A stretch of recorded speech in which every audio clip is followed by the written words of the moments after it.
Assalamualaikum warahmatullahi wabarakatuh. Halo anak-anak semua. Hari ini kita akan belajar tema 4, subtema 1, pembelajaran ke-1 dengan muatan IPA. Sudah siap untuk belajar hari ini? Kalau sudah siap, mari kita mulai belajarnya. Lihat pada gambar, Siti berangkat ke sekolah naik sepeda. Naik sepeda juga merupakan kegiatan olahraga. Siapa di sini yang suka bersepeda? Wah, bagus sekali. Bersepeda itu termasuk olahraga yang mendukung kebugaran dan dapat membantu melancarkan peredaran darah kita. Tahukah kamu? Di dalam tubuh manusia yang tugasnya mengangkut serta mengedarkan oksigen dan zat makanan adalah darah.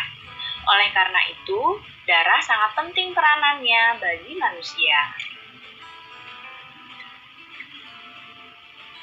Nah, apakah kamu pernah merasakan denyut jantungmu sendiri?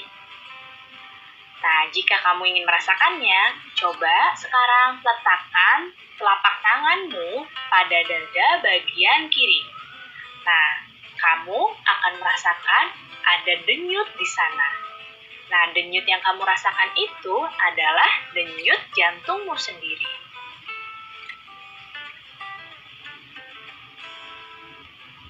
Sekarang kita akan belajar organ peredaran darah manusia.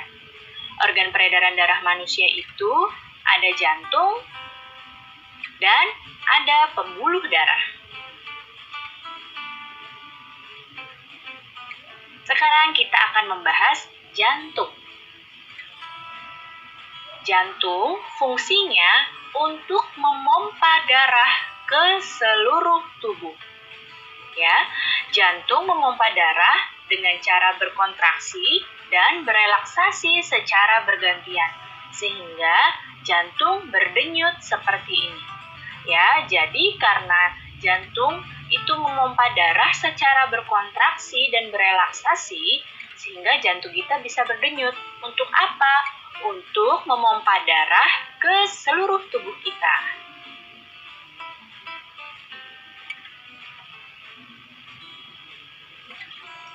Jantung terletak di dalam rongga dada di sebelah kiri. Ukuran jantung kira-kira sebesar kepalan tangan pemiliknya, ya. Nah, kira-kira di tubuh kita di sini letak jantung, ya. Ukurannya sebesar kepalan tangan pemiliknya, ya. Itu perkiraannya. Nah, jantung itu dibungkus oleh selaput tipis yang disebut dengan perikardi.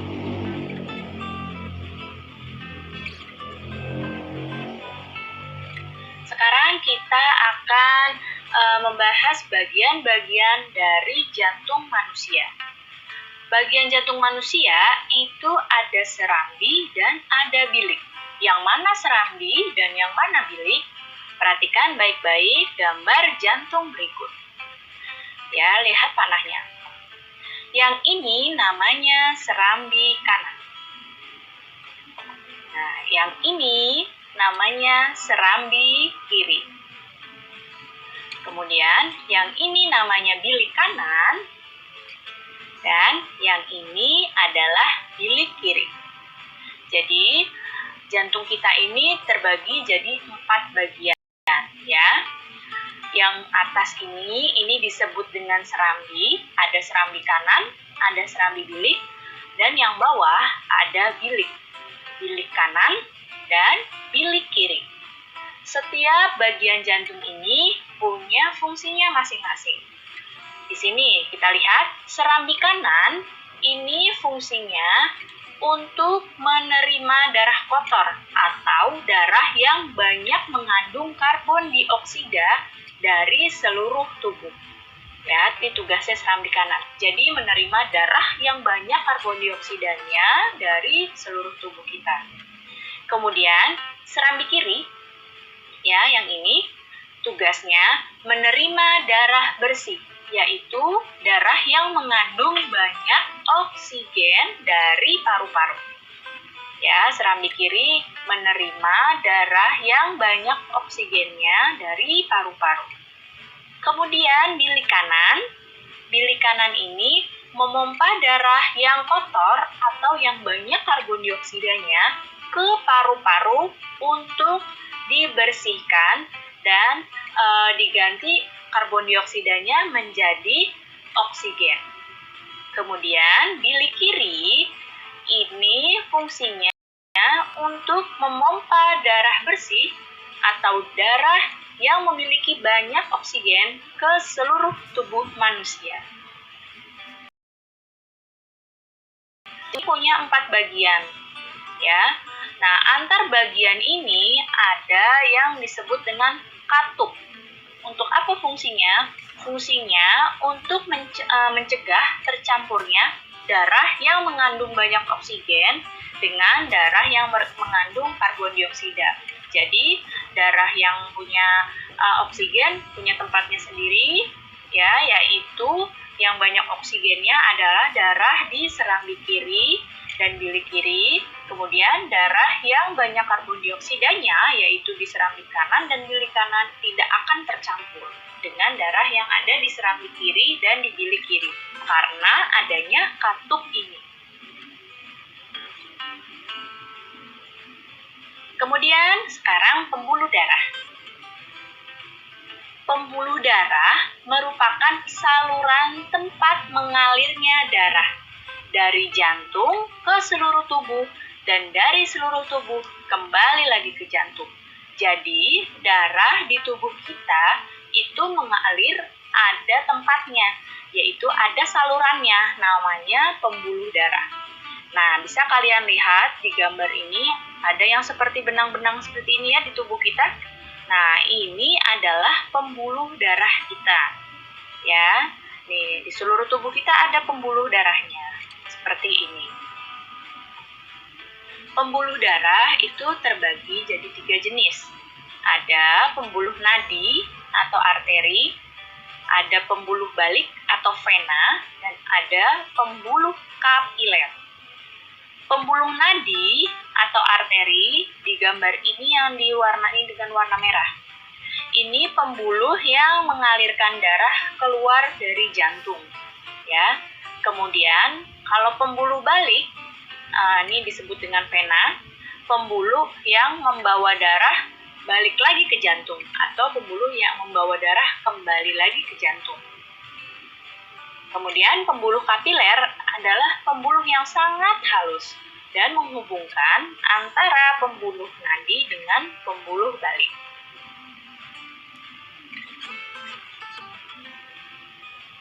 Nah, perbedaan antara pembuluh nadi dengan pembuluh balik. Kalau pembuluh nadi ini letaknya di bagian dalam tubuh kita, ya. Kalau pembuluh balik letaknya di permukaan tubuh yang tampak kebiru-biruan. Jadi kalau kalian lihat di permukaan kulit kalian ada seperti urat yang warnanya agak kebiru-biruan, itu adalah pembuluh balik, ya. Kalau pembuluh nadi nggak kelihatan, ada di dalam tubuh kita. Kemudian kalau pembuluh nadi, ini dinding pembuluhnya itu tebal, kuat, dan elastis. Sedangkan kalau pembuluh balik, ini pembuluhnya ini dindingnya tipis dan tidak elastis. Pembuluh nadi, aliran darahnya berasal dari jantung. Kalau pembuluh balik, aliran darahnya menuju ke jantung. Ya, pembuluh nadi asalnya darahnya dari jantung. Kalau pembuluh balik, aliran darahnya itu menuju ke jantung. Nah, kalau pembuluh nadi itu denyutnya terasa. Ya. Kalau pembuluh balik itu denyut tidak terasa. Jadi, ini beberapa perbedaan antara pembuluh nadi dengan pembuluh balik. Nah, sekarang kita akan membahas proses peredaran darah. Ada yang disebut peredaran darah besar, ada yang disebut peredaran darah kecil. Nah, lihat di sini pada gambar peredaran darah besar dan peredaran darah kecil. Peredaran darah besar adalah peredaran darah yang mengalirkan darah dari jantung, nih, dari bilik kiri, lihat tangannya, kemudian ke seluruh tubuh kita, kemudian balik lagi ke jantung, ke bagian serambi kanan. Ini peredaran darah besar. Dari jantung bagian bilik kiri ke seluruh tubuh, kemudian balik lagi ke jantung, ke bagian serambi kanan. Nah, kemudian kalau peredaran darah kecil, urutannya dari jantung bagian bilik kanan ke paru-paru untuk diganti karbon dioksidanya jadi oksigen, kemudian balik lagi ke jantung, ke serambi kiri. Ya, jadi perbedaan antara peredaran darah besar dengan peredaran darah kecil letaknya di sini. Kalau peredaran darah besar itu ke seluruh tubuh, kalau peredaran darah kecil itu ke paru-paru.